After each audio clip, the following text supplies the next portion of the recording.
I let them sell the house. That was the moment my son smiled like he had already won.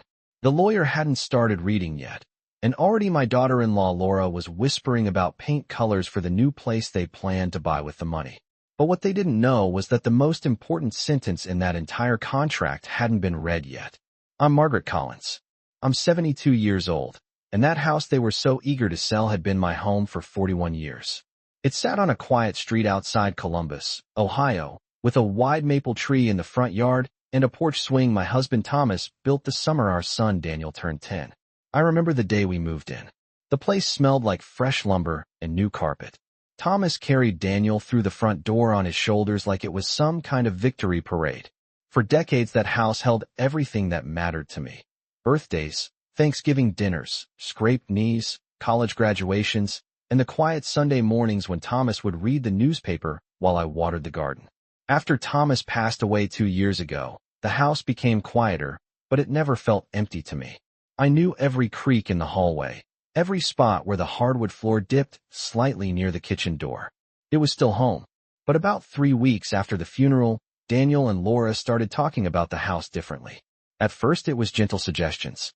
Laura would say things like, "This place must be a lot to maintain for one person," while she stood in the kitchen examining the cabinets, as if she were already planning renovations.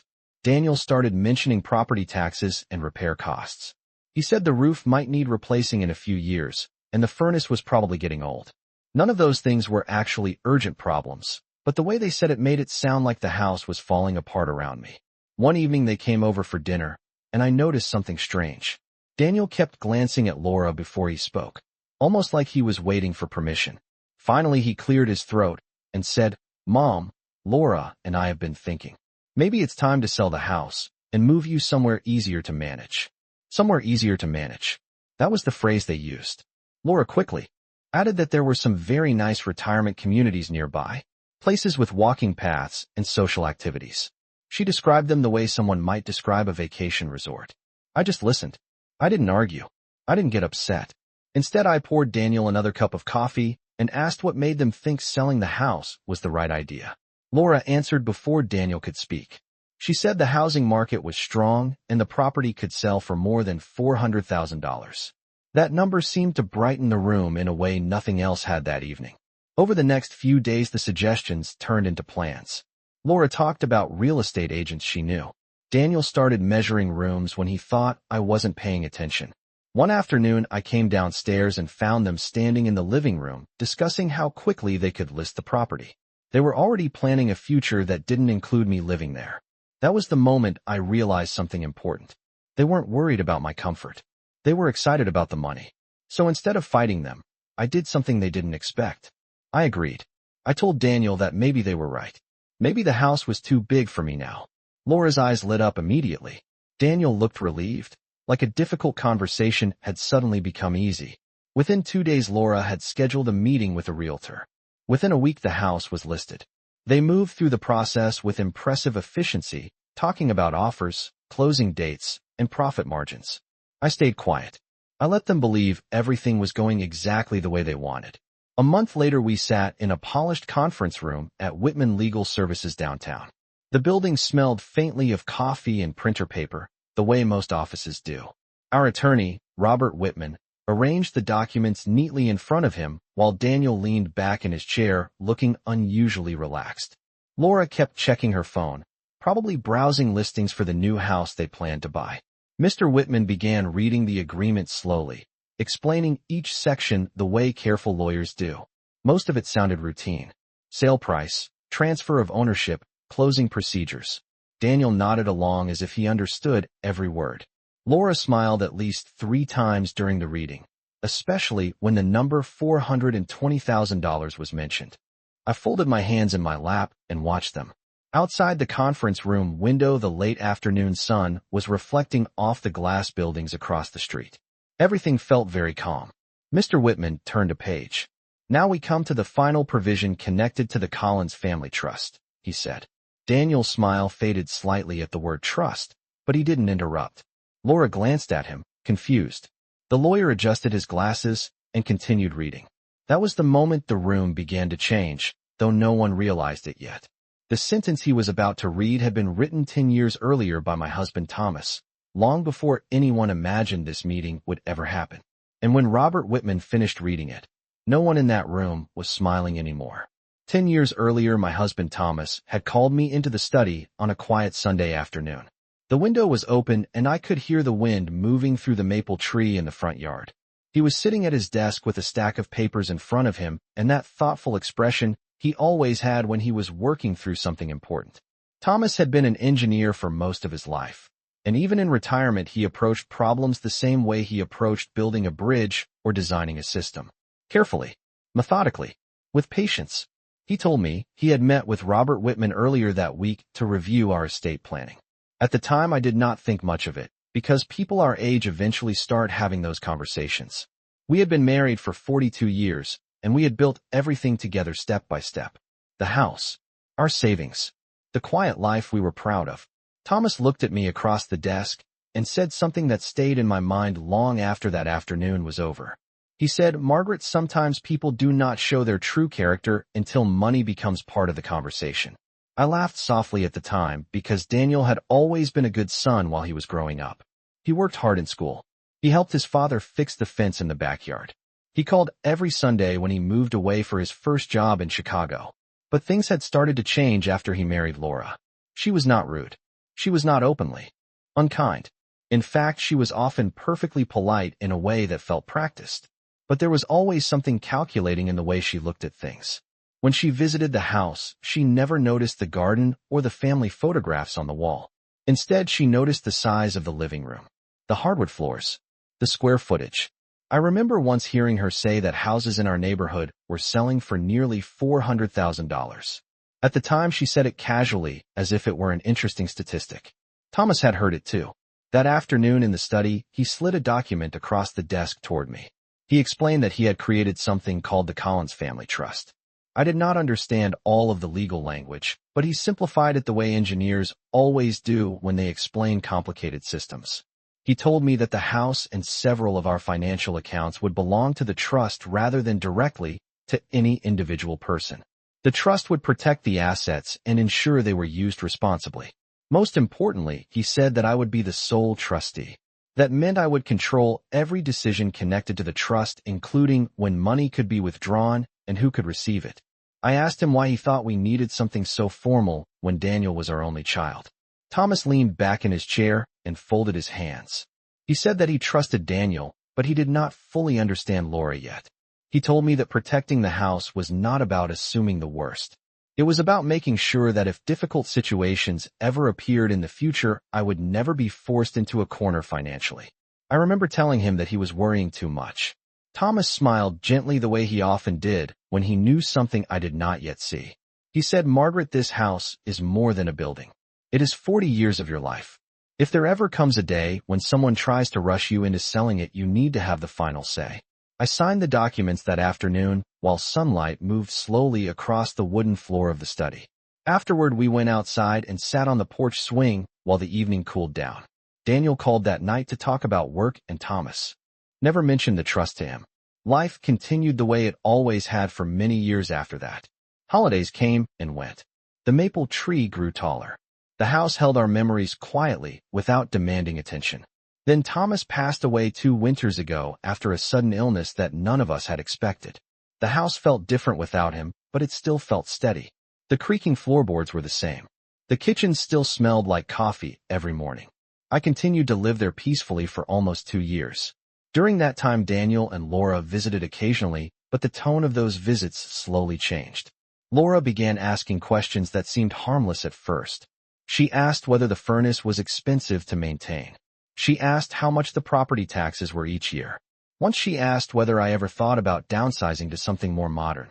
Each question was wrapped in concern, but underneath that concern I could feel something else moving quietly like a current beneath the surface of a river.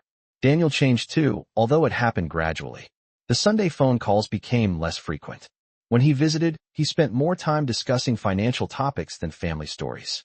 Laura often guided those conversations without appearing to do so directly. She would mention friends who sold their homes at a profit. She would bring up real estate articles she had read online. Eventually, the conversations began circling around the same idea again and again. The house was too large for one person. The market was strong. Selling now would be a smart financial decision. When they finally sat across from me at the kitchen table and asked directly whether I would consider selling the house, I remembered that quiet afternoon in the study with Thomas. I remembered the way he explained the trust and the way he looked at me when he said that someday I might need protection from pressure I did not yet see coming. That memory was why I did not argue with Daniel and Laura when they pushed the idea of selling the house. Instead, I did something far more useful.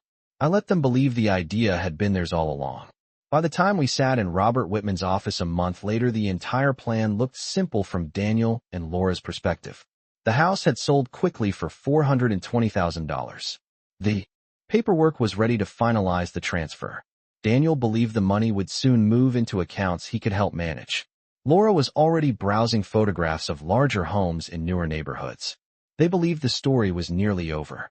What they did not understand was that the most important part of that story had actually been written 10 years earlier on a quiet Sunday afternoon in a study filled with sunlight, when my husband calmly prepared for a future he suspected might eventually arrive. I watched Robert Whitman carefully as he turned the page in front of him. Lawyers develop a certain rhythm when they read legal documents aloud. It is steady and deliberate, almost like someone measuring the length of every word before releasing it into the room. Daniel leaned forward slightly in his chair, as if he wanted to hurry the process along. Laura had crossed her legs and was already scrolling through her phone again, her expression calm and confident. She looked exactly like someone who believed the outcome of the meeting had already been decided. Robert Whitman adjusted his glasses and began reading the final section connected to the Collins family trust. His voice did not change in tone, but the words themselves carried a different weight. He explained that the proceeds from the sale of the property located at 118 Maple Ridge Drive would be transferred directly into the Collins family trust immediately after the closing process was completed. Daniel nodded politely, as if he had heard something perfectly ordinary. Laura did not even look up from her phone. Robert Whitman continued reading. He explained that according to the trust agreement established 10 years earlier by Thomas Collins, all assets deposited into the trust were to remain under the exclusive authority of the appointed trustee. At that moment, Daniel finally looked at the lawyer with a small crease forming between his eyebrows. Robert Whitman then read the next sentence slowly and clearly. The appointed trustee of the Collins family trust is Margaret Collins. I did not say anything. I simply folded my hands together on the table and watched the reaction unfold. Laura stopped scrolling on her phone, but she still did not fully understand what the sentence meant. Daniel asked a simple question in the same casual tone he had used throughout the meeting. He asked whether the trust arrangement meant the money would be temporarily held before being distributed to the family. Robert Whitman shook his head gently. He explained that the trust did not operate that way. The trustee controlled the funds entirely and determined when and if distributions would ever occur. Daniel blinked once and leaned back slightly in his chair. Laura slowly placed her phone on the table as if her mind had just caught up with the conversation. Robert Whitman continued reading the next portion of the document, which explained that no beneficiary could withdraw funds from the trust without the explicit approval of the trustee. The document also stated that the trustee had the authority to use the funds for housing expenses, medical care, property purchases, charitable donations, or any other financial decisions she considered appropriate. When the lawyer finished reading the section, he placed the document back onto the table and looked calmly at both of them. Daniel cleared his throat and asked another question. He asked whether the trustee designation could change automatically after my passing. Robert Whitman nodded and explained that after my lifetime the trust would eventually transfer to Daniel as the next trustee, but only after the conditions established by Thomas Collins had been fulfilled. Daniel asked what conditions the lawyer was referring to. Robert Whitman opened the folder again and pointed to a paragraph further down the page. The document explained that the successor trustee would only gain control of the trust after the current trustee had passed away and after all housing needs for the current trustee had been permanently satisfied. In other words, the trust was designed to ensure that I would always have complete financial security for the rest of my life. Laura finally spoke. Her voice was careful but noticeably tighter than it had been earlier in the meeting. She asked whether that meant the money from the house sale was entirely under my control. Robert Whitman answered with a simple yes. The room became very quiet after that. Daniel looked at me for several seconds, as if he were trying to understand whether I had known about the trust all along. I returned his gaze calmly without saying anything. The silence stretched across the conference room, while traffic moved faintly outside the window. Finally, Daniel asked the question that had clearly been forming in his mind since the lawyer began reading the final section. He asked whether I planned to distribute the money so that we could invest it into a new property together. I thought about my answer carefully because this was the moment my husband had quietly prepared for 10 years earlier. I told Daniel that the trust had been created specifically so that I would always have control over my own financial decisions. I explained that after selling the house, I planned to purchase a smaller home for myself somewhere quiet where I could continue living comfortably without depending on anyone else. Laura stared at me with an expression that looked more puzzled than angry. Daniel did not speak for a long moment. Robert Whitman closed the folder containing the documents and said that the legal process for the sale had now been completed successfully. The funds would be transferred into the Collins family trust within 3 business days.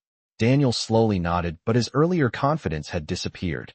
Laura picked up her phone again, but this time she did not open any applications. She simply held it in her hand while looking down at the table. I stood up from my chair and thanked Robert Whitman for his time and careful work. As I gathered my purse, Daniel finally spoke again and asked one quiet question. He asked if I had known about the trust before we decided to sell the house.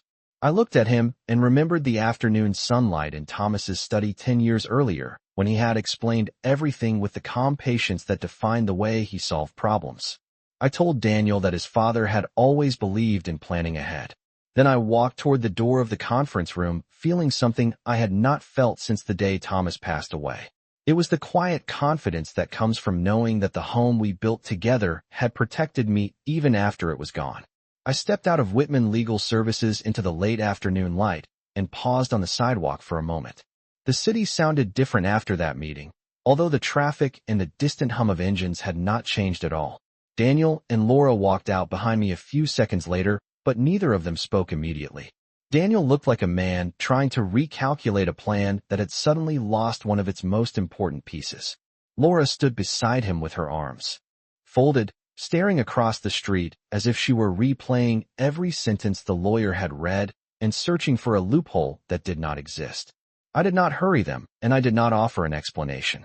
Instead, I walked slowly toward my car parked along the curb, the same silver sedan Thomas had insisted we buy 5 years earlier, because he said reliability mattered more than appearance. When I reached the driver's door, Daniel finally called my name. His voice sounded careful, the way people sound when they are trying to keep control of a conversation that has already moved beyond their expectations. He asked if we could talk for a moment before everyone went home. I turned back toward them and nodded. Laura stepped closer immediately, as if she had been waiting for permission to speak first. She asked whether the trust arrangement meant that the house money would remain untouched for the rest of my life. I told her the trust was designed to make sure I would never have to worry about where I lived or how I supported myself. Daniel rubbed the back of his neck while looking down at the pavement. He said he had assumed the sale would allow all of us to move forward together, maybe invest in something larger that could benefit the entire family. His words were polite, but there was frustration sitting quietly underneath them. I understood what he was really saying. He had imagined a future where the money from the house would flow into new plans that he and Laura would manage. Instead, that future had quietly shifted direction without warning. I explained that the trust did not prevent Daniel from having a secure future. It simply meant that the decisions connected to the money would remain mine while I was alive. Laura asked another question about whether the trust could be adjusted or rewritten. Her tone was still calm, but it carried the sharp curiosity of someone searching for a different outcome. I told her that the structure Thomas created was intentionally simple. It could only be changed by the trustee, and only if the trustee believed it was necessary. Daniel looked up then and studied my face for several seconds. I could almost see the moment he realized that the situation was not temporary.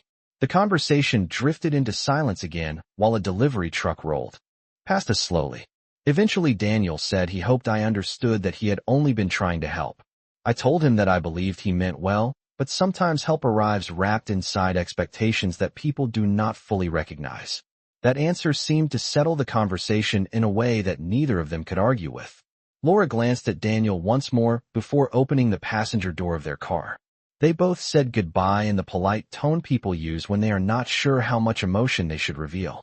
I watched them drive away before getting into my own car. The drive back to the neighborhood felt familiar and calm. The streets curved gently through rows of houses built in the same era as mine had been, each one carrying decades of quiet family history behind its front door. Of course, my house was no longer waiting for me at the end of Maple Ridge Drive. The new owners had already scheduled their move for the following week, and the closing process would finalize the transfer in just a few days. But the absence of the house did not feel like a loss the way Daniel and Laura probably expected it would. Instead, it felt like closing the cover on a long book that had already given me everything it needed to give. When I reached my apartment that evening, I sat down near the window and looked out over the parking lot where the last light of the day was slowly fading.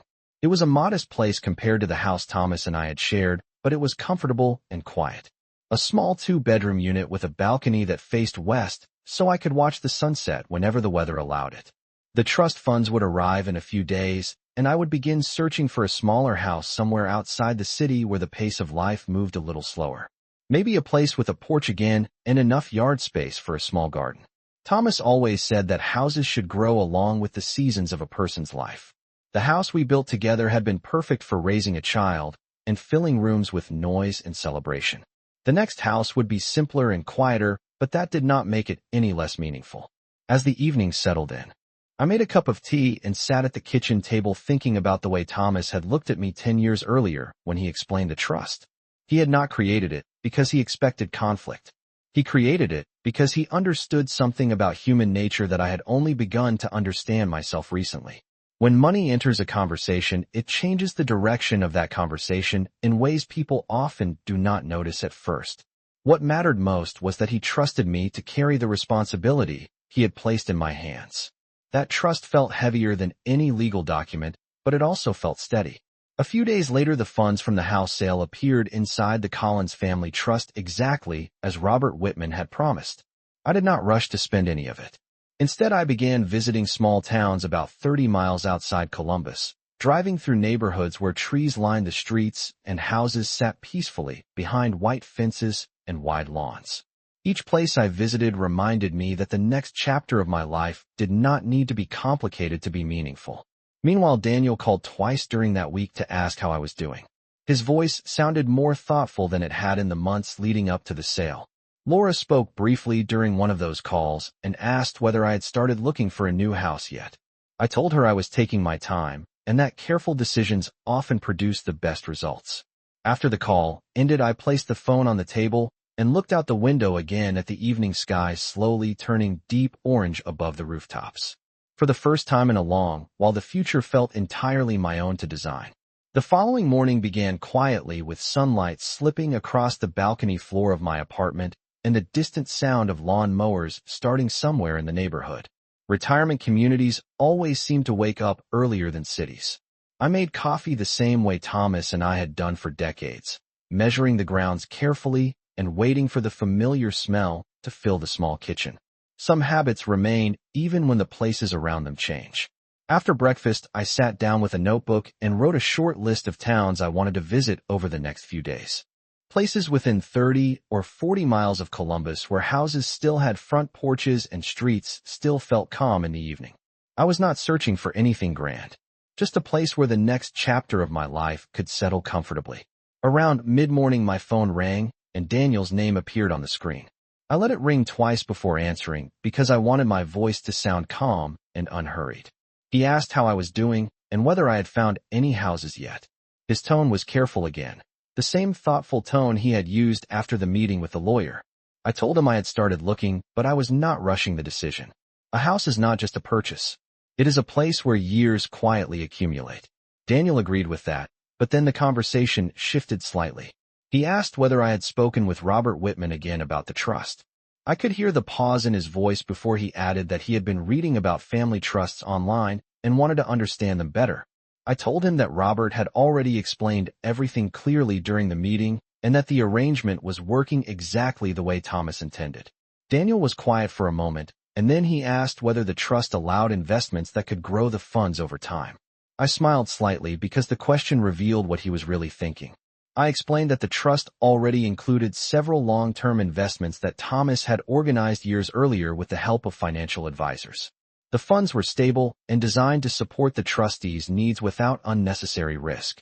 Daniel said that made sense, and then mentioned that Laura had been studying real estate markets in nearby suburbs.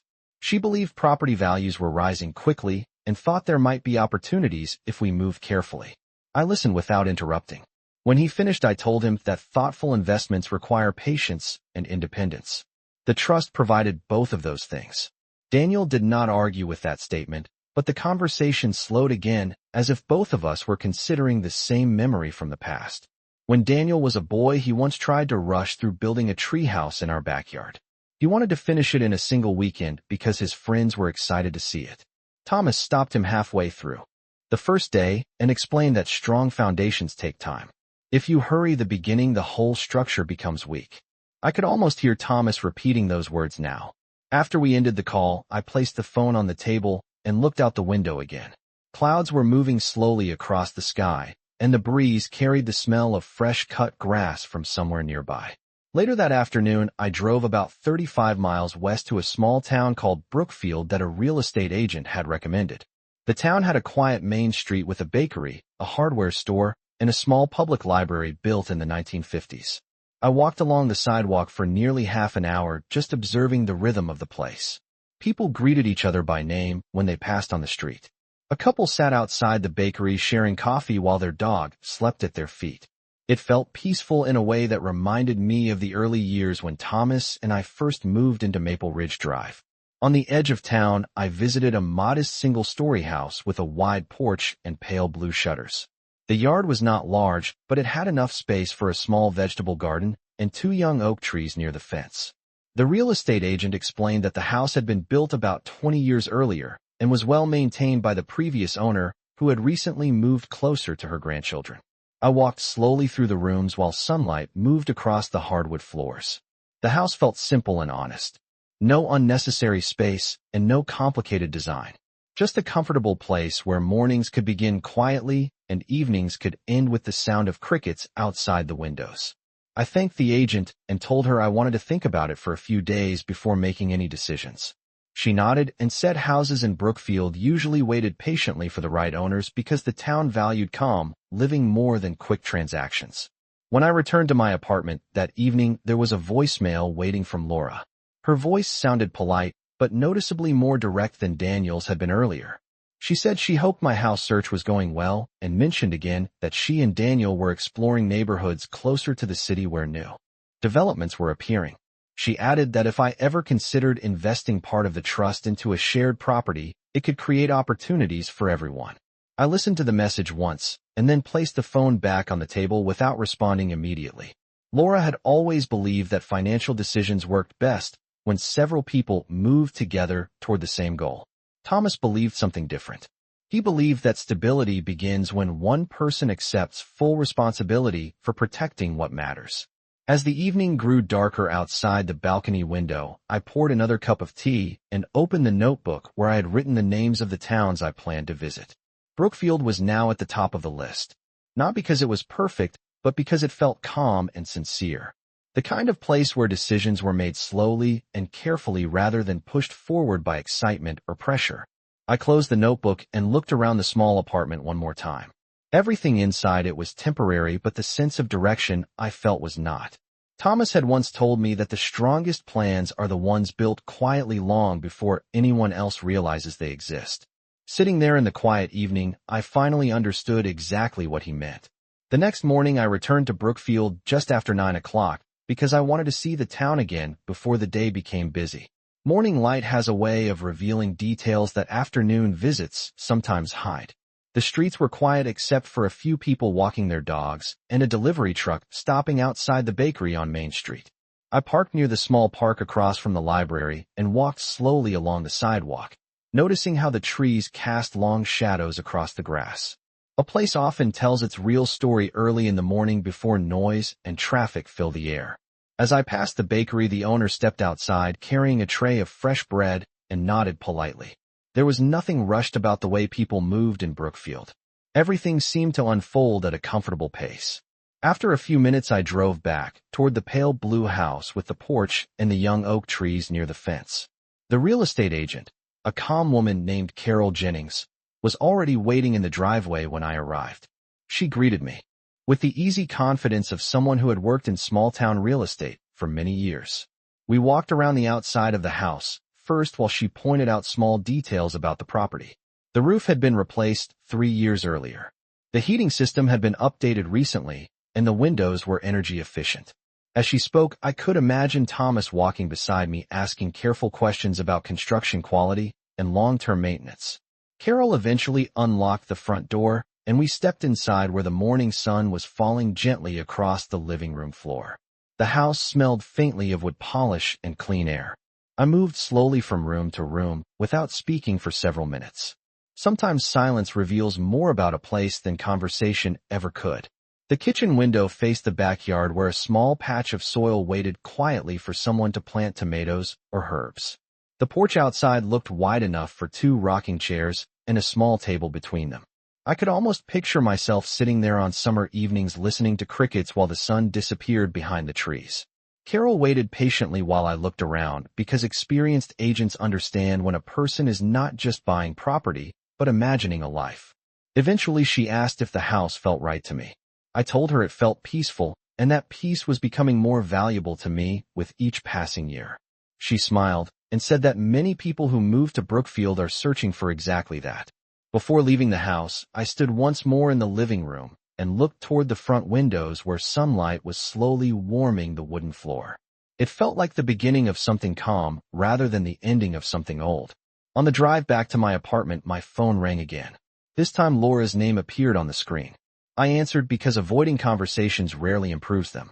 She greeted me politely and asked whether I had visited any houses yet. I told her I had been looking at a few places outside the city. She listened quietly for a moment before explaining that she and Daniel had also been visiting properties in a new development about 20 minutes north of Columbus. According to Laura, the neighborhood had modern homes with open floor plans and large garages. She described the community center and the new school district nearby with impressive enthusiasm. After she finished describing it, she said that if the trust funds were invested into a property like that, the entire family could benefit in the long term. I thanked her for sharing the information, but explained that my priority right now was finding a home that suited the next stage of my life rather than building a financial project around multiple people. Laura paused for a moment, and then said she understood, although her tone suggested she had hoped for a different answer. Before ending the call, she asked whether Daniel could join me for lunch sometime that week to talk more about the future. I told her that would be fine, and we could meet at the small diner near my apartment where Daniel and I used to eat years ago when he visited on weekends. When the call ended, I realized that the conversation had felt very different from the discussions we had months earlier about selling the house. At that time, Laura spoke with the confidence of someone directing a plan. Now her voice carried a careful respect for boundaries that had not existed before. Later that afternoon, I received an email from Robert Whitman confirming that the funds from the sale of Maple Ridge Drive had officially been deposited into the Collins Family Trust. The message included a summary of the accounts and a note reminding me that all decisions regarding the funds would remain entirely under my authority as trustee. I read the message twice before closing my laptop. Thomas had built a quiet safety net that extended far beyond the house itself. That evening I returned to my notebook and wrote Brookfield at the top of a new page. Beneath the name of the town, I wrote a simple sentence that Thomas used to repeat whenever we faced important decisions together. Strong foundations are built slowly, but they last for generations. Looking at those words, I realized that the house with the pale blue shutters might become the next foundation of my life. And for the first time since leaving Maple Ridge Drive, the idea of beginning again did not feel uncertain at all. It felt steady. 2 days later, Daniel and I met for lunch at the small diner near my apartment, just as we had planned. The place had not changed much over the years. The same red vinyl booths lined the windows, and the same waitress named Ellen moved between the tables carrying coffee pots and plates of grilled sandwiches. Daniel arrived a few minutes after I did and slid into the seat across from me with a thoughtful expression that reminded me of the boy he used to be when he was trying to solve a difficult homework problem. For a moment, we simply looked at the menu, even though both of us already knew what we would order. Some routines remain familiar even when the circumstances around them change. When Ellen came to the table, Daniel ordered a burger and black coffee, and I chose a bowl of soup with iced tea. After she walked away, the quiet between us lasted long enough for the sound of dishes clinking in the kitchen to fill the space. Daniel finally spoke and said he had been thinking about everything that happened in Robert Whitman's office. His voice carried less frustration now and more curiosity. He admitted that he had never realized how carefully his father had planned the future. I nodded slowly and told him that Thomas believed preparation was a form of kindness because it prevented unnecessary conflict later. Daniel looked down at the table for a moment and then asked whether I had already chosen a new house. I explained that I had visited a town called Brookfield, and that one particular house with pale blue shutters and a wide porch had stayed in my mind since the first time I saw it. Daniel listened carefully while I described the quiet streets and the small bakery on the corner of Main Street. When I finished, he smiled slightly and said it sounded peaceful. I could tell he was imagining it, even though he had never been there. Our food arrived a few minutes later, and we ate slowly while continuing the conversation in a calmer tone than the ones we had used during the months leading up to the sale of Maple Ridge Drive. Eventually, Daniel asked the question that had probably been forming in his mind since the meeting with the lawyer. He asked whether I felt angry about the way he and Laura had pushed the idea of selling the house. I thought about the question carefully because anger is often the easiest answer, but rarely the most honest. 1. I told him that I did not feel angry. What I felt instead was clarity. Sometimes people do not realize how strongly they are pushing until they meet a boundary that cannot be moved. Daniel nodded and looked out the window toward the parking lot where a delivery truck had just arrived. After a moment, he said that Laura had been disappointed when she realized the trust placed all financial decisions under my control. He admitted that both of them had imagined using the money to build something larger for the future. I explained that building something larger is not always the same as building something stable. Stability begins with responsibility, and responsibility requires independence. Daniel considered those words quietly while finishing the last few bites of his meal. When we finished eating, he asked if he could visit Brookfield with me sometime to see the town for himself. I told him he was welcome to come along because new places often reveal their character more clearly when shared with someone who remembers where you started. We paid the bill and stepped outside into the warm afternoon where sunlight reflected gently off the windshields in the parking lot. Before leaving, Daniel stood beside my car for a moment and said that he hoped the next house I chose would bring the same happiness that Maple Ridge Drive had brought to our family for so many years. I thanked him and watched as he drove away with a calmer expression than the one he had carried out of the lawyer's office days earlier.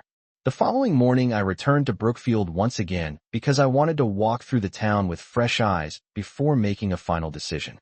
The bakery owner recognized me this time and greeted me with a friendly wave while arranging pastries in the display window. I spent nearly an hour walking through the park and along the quiet streets where children rode bicycles and neighbors talked across low wooden fences. The town moved at a pace that felt steady rather than hurried. Later, I met Carol Jennings at the house with the pale blue shutters and told her I was ready to move forward with the purchase. She smiled in the calm way that experienced agents do when they see a decision settle into place. The paperwork was simple compared to the documents connected to the sale of Maple Ridge Drive, and within a few days the Collins Family Trust officially purchased the house in Brookfield under my authority as trustee. The first evening I spent there felt quiet and meaningful at the same time.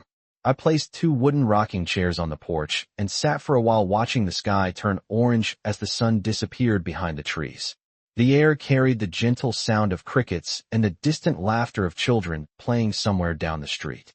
For the first time since Thomas passed away, I felt the same calm sense of belonging that had once filled the rooms of our old house. The difference was that this new place belonged entirely to the life I was building now rather than the life that had already been lived. A few days later, Daniel called again and asked if he and Laura could visit Brookfield the following weekend to see the house. I told him they were welcome anytime because a home should never become a wall between family members. It should simply be a place where people learn how to respect each other's space. When I ended the call, I looked out across the small yard where the young oak trees moved gently in the evening breeze. The foundation of my next chapter had finally taken shape, and it stood quietly on its own terms, just as Thomas had always believed strong foundations should. Saturday morning arrived with a clear sky stretched wide over Brookfield and a cool breeze moving through the young oak trees in my yard.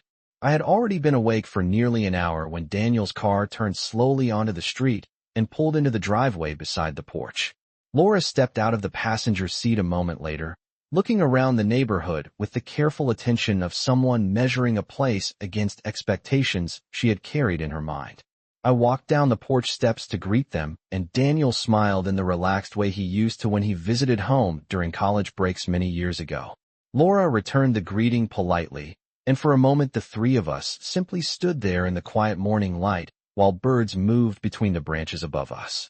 I invited them inside, and Laura paused briefly at the doorway as she looked around the living room where sunlight was spilling across the floor through the wide front windows. The house was not large, but it felt warm and balanced in a way that made every room seem comfortable rather than crowded. Daniel walked slowly from the living room into the kitchen and looked out toward the backyard where the small garden space waited beside the fence. He nodded slightly and said the place felt peaceful. Laura followed him into the kitchen and ran her hand lightly along the edge of the counter while observing the cabinets and the windows.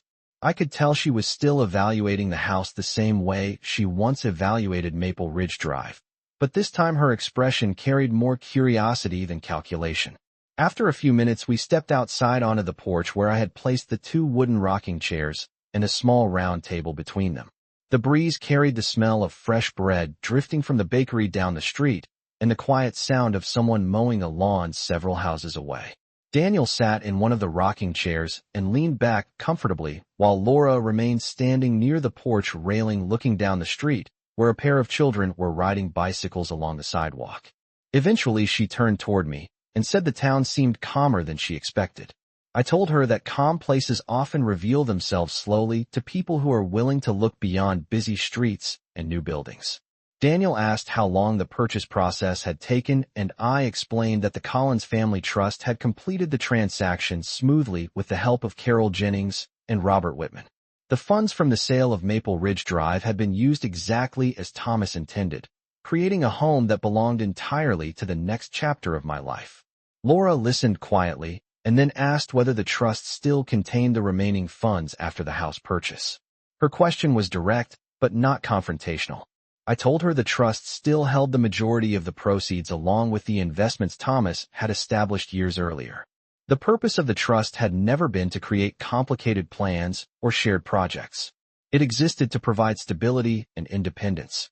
Daniel nodded thoughtfully while looking out across the street where sunlight moved across the rooftops of the neighboring houses. After a moment, he said that visiting Brookfield helped him understand something he had not recognized before. When Maple Ridge Drive was sold, he had imagined the end of an era. But standing there on the porch, he realized that the house had never been the true foundation of our family. The foundation had always been the values Thomas and I built into the way we lived and made decisions. Laura turned toward him with a surprised expression and then looked back at me. For a moment, she seemed unsure how to respond. Finally, she said that during the months before the house was sold, she had been focused almost entirely on the financial possibilities connected to the property. She admitted that when she first heard about the trust, she felt frustrated because the plan she imagined suddenly disappeared. But after seeing Brookfield and the way the trust had quietly created a new beginning, she began to understand why Thomas had built that protection in the first place. Her voice carried a sincerity that had not been present in our earlier conversations about the house. The breeze moved gently through the trees again, and the porch swing creaked softly as it swayed behind us. I told them that the trust was never meant to divide the family.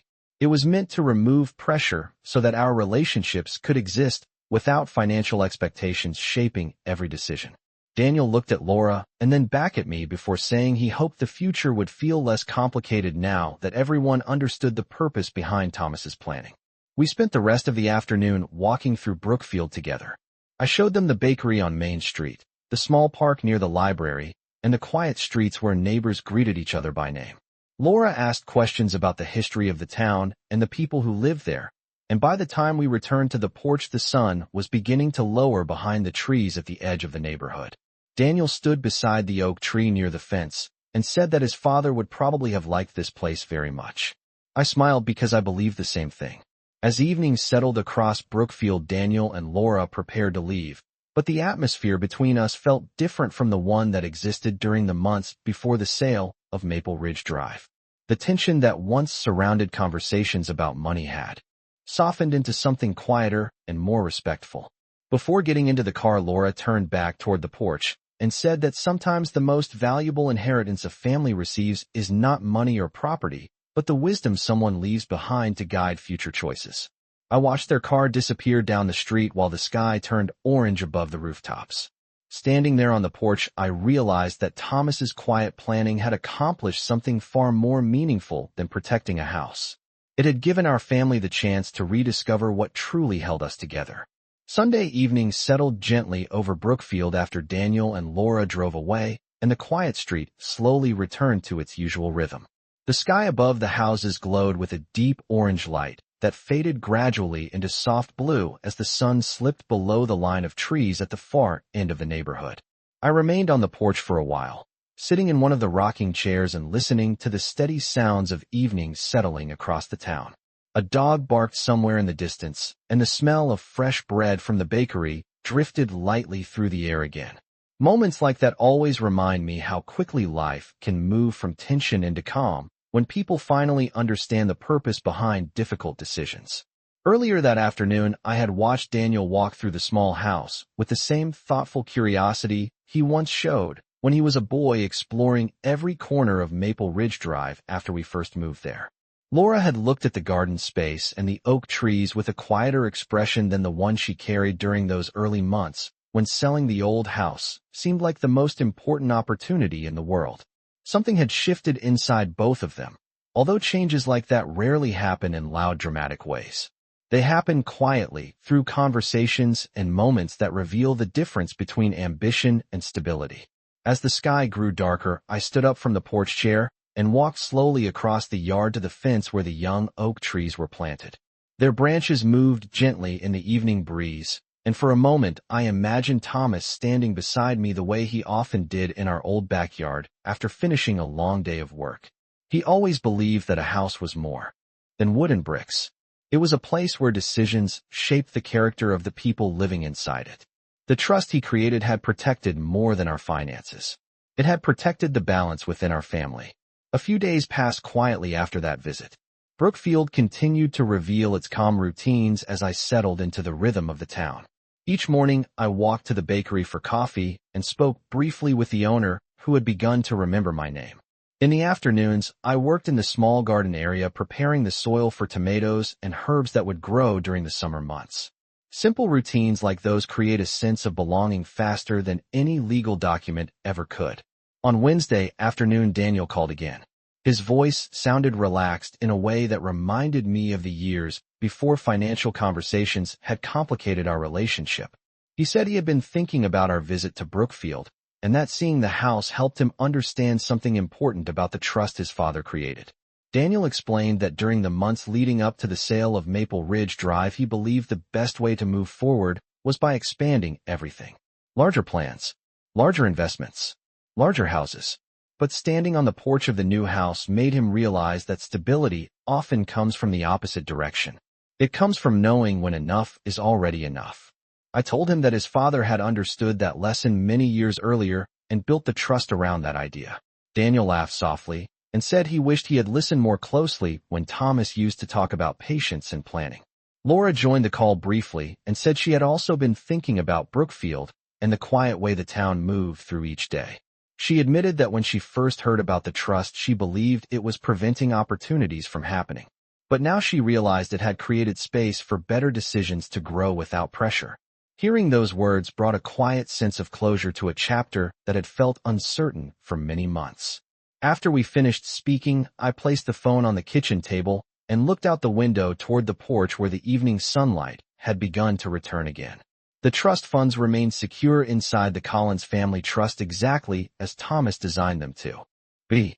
They would support whatever needs arose in the years ahead, without forcing anyone to chase opportunities that did not truly belong to them. A few weeks later, Daniel and Laura returned to Brookfield again, this time not to analyze the house or discuss finances, but simply to share dinner on the porch while the sun set across the neighborhood.